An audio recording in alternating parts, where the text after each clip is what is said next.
Hello, this is Tak Chung from Walk with Tak. Welcome to my YouTube channel. If you enjoyed this video, please like, subscribe, and share. I developed a love for pizza when I was on an Alaskan cruise. And they make the best thin crust pizza, and I have not been able to find it anywhere else. So I decided I'm going to make it myself, and I'm able to put it exactly the type of filling that I want and the taste that I preferred. Once I work out the template, I'm able to make this pizza exactly the way how I like it every time. So here I demonstrate an example of template-based cooking that makes cooking fun, interesting, and exciting. Over the years, I have learned to bake without recipes. So in making this pizza, I'm going to make it also without recipes. Instead, it is entirely based on a template, and I make adjustment accordingly. While I was preparing the dough in my stand mixer, I decided I'm going to prepare the fillings. My approach in making this pizza is that I'm going to cook some of the fillings in advance. Using this approach, this will allow me to make the crust of the pizza very thin. Normally, I do not find shrimp as a filling for the pizza, but since I'm making it myself, I can put it in. I coat the shrimps with a light dusting of cornstarch, and I pan fry it as I normally would. But for using as a filling for the pizza, I'm going to pan fry it only slightly and will finish cooking while I have it on the pizza. This will give me perfect texture for the shrimp. I'm going to set the shrimp aside. Next, I'm going to cook some onion and mushroom. I'm going to start off with some onions first. And my goal is to slightly soften the texture of the onion before I add the mushroom. Again, as my friend Jennifer said, advanced prepping is like money in the bank, and you can withdraw it anytime you want.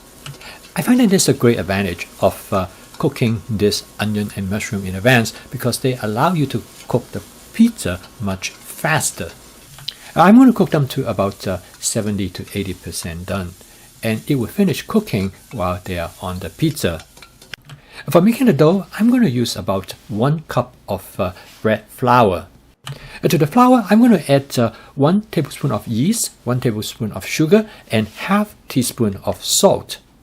I add enough of warm water to reach the type of texture that I want with the dough. I then put the dough in my KitchenAid stand mixer. It is really nice to have the mixer. It certainly saves a lot of work. I let the dough to rise about 10 to 15 minutes. That's the time when I cook the shrimp, onion, and mushroom. I divide the dough in half because from there I can make 2 10-inch pizza. By this time, I have already turned on the oven and I set the temperature to 420 degrees Fahrenheit. For making this pizza, I decided that I'm going to use bread flour because this is all I have on hand. As you can tell, I'm really not very good in making the pizza as round as I should have, but I have a lot of fun doing it. So in my template, in order to make the pizza as thin as possible and as crispy as I could, is that I would bake the crust in the oven first. It takes about 5 to 8 minutes for the crust to bake into this particular shape. This is the crust how I remember when I was on the Alaskan cruise. I think one best thing about homemade pizza is that in addition to create the crust that I like, I can also make adjustment to the filling for the pizza. I can also flavor the sauce in the way how I like it. So for example, for this pizza, I'm going to start out with some olive, which I really enjoy. And next I'm going to put in the onion and the mushroom. My wife loves mushroom, and by cooking the onion and mushroom in advance, it gives them much better flavor. Like I mentioned earlier, both my wife and I love shrimp, and we just do not find shrimp very often on pizzas. So for us, then we can put in as much shrimp as we prefer. And then I found some cherry tomatoes in the refrigerator, so I split them in half and I layer on top of the pizza. Again, advanced prepping really helpful because it allows us to make choices otherwise would not be possible.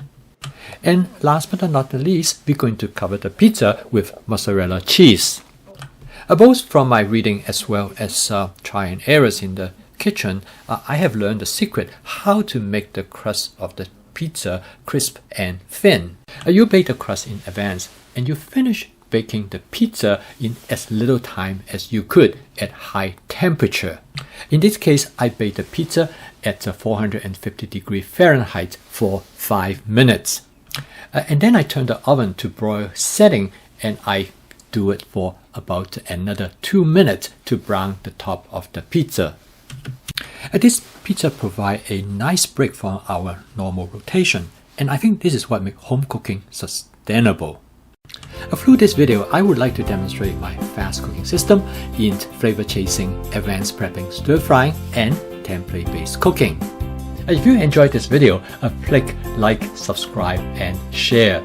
I'll see you next time.